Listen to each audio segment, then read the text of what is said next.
Hello, welcome to Christian Heritage Church. I'm Aaron Young, one of the pastors here. We are so excited. We've got revival in 2 days. 2 days, revival is coming. And we're just excited about what God is going to do. We've been praying and we've been expecting. And tonight, I love your comments. Thank you so much for putting the comments on there. We hope they keep coming in. But tonight, I want to change it up a little bit. Comment below, I am inviting. If you're looking forward to this revival, I am inviting. And what I want you to do, I believe that God is going to bring somebody to your heart tonight, tomorrow, this weekend sometime. He might bring them into your path, or He might bring them to your mind. At any rate, we want to invite them. We want to bring all that we can into the house of God to hear His word. I'm so excited. I want to give you just the weekend. Tonight, Thursday night, we're going to be having a prayer service, and that prayer service is going to go from 7 to 8, and I want you to be thinking about this. We want to bring umbrellas to this prayer service because we're praying for rain for this revival. So bring your umbrellas. We're going to take a nice photo together with our umbrellas. We're going to sing some songs, some worship, and then we're going to pray over this whole church to prepare ourselves for revival. Then Friday night, we're going to have revival at 7, as well as Saturday night. And then Sunday at 10:30, it's also Friend Day. Bring a friend. Then after 10:30 service, we're going to have lunch with our friends. And then to wrap up revival, we'll finish up with a 2 p.m. service. We're so excited. Hope you can join us. If you can't be here in person, please understand, you're going to get the best experience if you're here. But if you can't be here for whatever reason, please still come and join us online, and make sure you join the live stream. I want to turn to Hosea chapter 6 and verse 4. Hosea chapter 6 and verse 4, and it says this. If you don't have it, it's on the screen for you. What shall I do with you, Ephraim? What shall I do with you, Judah? God says, your loyalty is like a morning cloud, and like the dew which goes away early. Verse number 6 says, for I desire loyalty rather than sacrifice, and the knowledge of God rather than burnt offerings. But like Adam, they have violated the covenant. There they have dealt me treacherously. And I want you to think about this tonight. As I read this scripture in Hosea, obviously you can come to the conclusion that God is mad. He's upset. And when you read over that, you can definitely see that in there. But I don't necessarily get that as much as I see pain and heartache.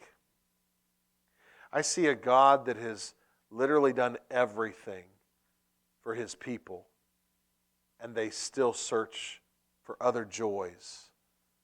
They still search for other passions. They still search for other gods. He rebukes Israel and Ephraim and Judah. He says their loyalty is like a morning cloud that blows away, or like dew that melts and evaporates the first thing in the morning. And I wonder tonight, can your love be described this way about God? I know at times in my life, it could define mine. This is what revival is. It's a time for us to invite and bring others into church, but as we're here and as we're preparing for revival, God, is my heart with you? Is my loyalty with you and you alone? My heart is full of other things. As I try to grow closer to you, I feel that my heart is crowded when all I need is Him. He loves us. And I see the pain of God in this scripture when He tells His people, your loyalty is like dew that evaporates in the morning. Struggling to keep His marriage with the people that He loves, giving them everything, and they continually seek everything else.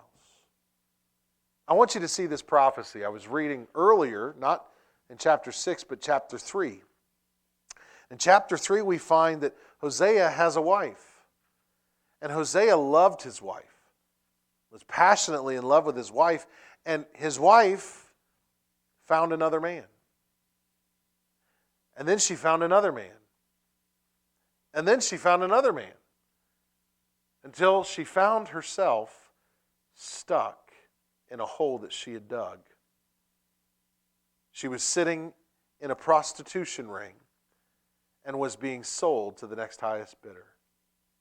But God goes to Hosea and he says this to Hosea.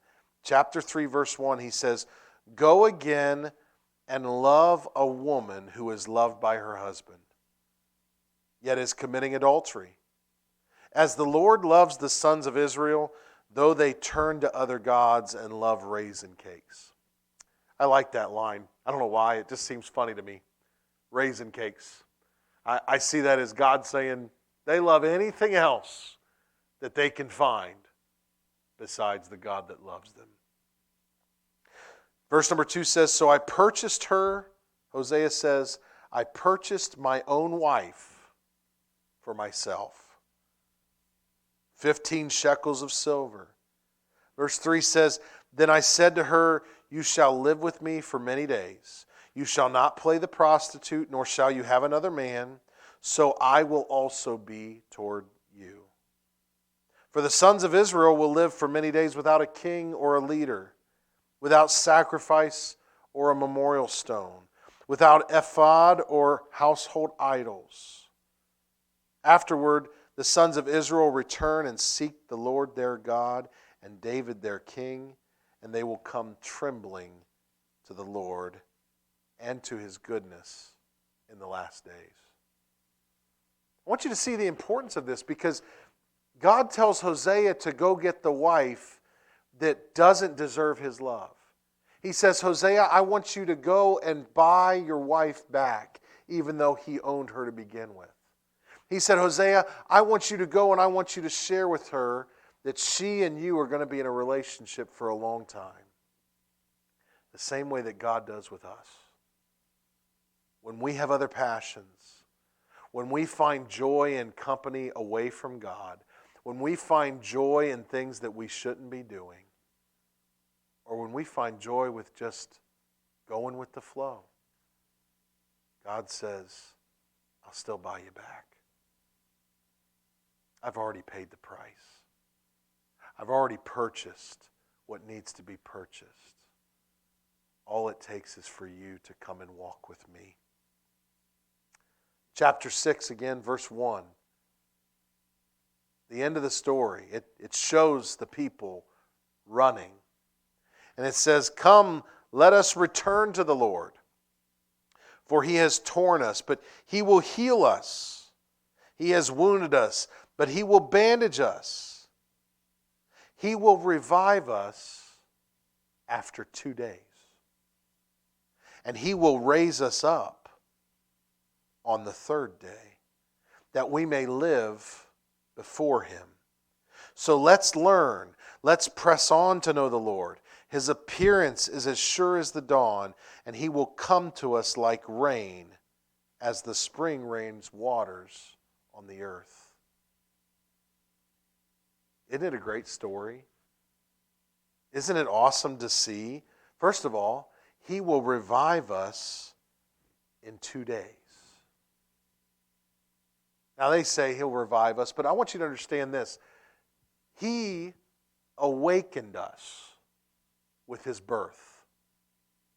People were living the way they wanted to live. People were doing what they wanted to do. But when his birth happened, when we read about his birth, it awakens us. It tells us something has changed. Something's different. But then on the third day, he rose us up in his resurrection. And I want you to know we've got revival coming in 2 days. Oh Lord, revive us in 2 days. Oh Lord, awaken us in 2 days. That in the third day, as we continue to seek you, there will be a resurrection. We'll be raised from the dead. we'll see hearts changed. We'll see lives moved. We'll see bonds shaken loose. Wouldn't it be a great time for us now to say, God, I'm sorry. God, I've been focused on other things. God, I've been busy about other stuff. God, I've found joy. I've found satisfaction. I've found completion in other things and other gods and other passions. Lord, I'm sorry. As they say, let us run back to the Lord. Let us learn what He has. Folks, you can look around today. Our country is in shambles. Morals are on the decline. Everything is falling around. Isn't it time for God's people to come to Him and say, we're sorry for being busy about foolish things? Would you revive us? Would you awaken us that we might start doing your calling again? That we would start being the people, the hands and feet of Christ again? Would you allow us to live resurrected as we go about our days? I hope that you're preparing for revival.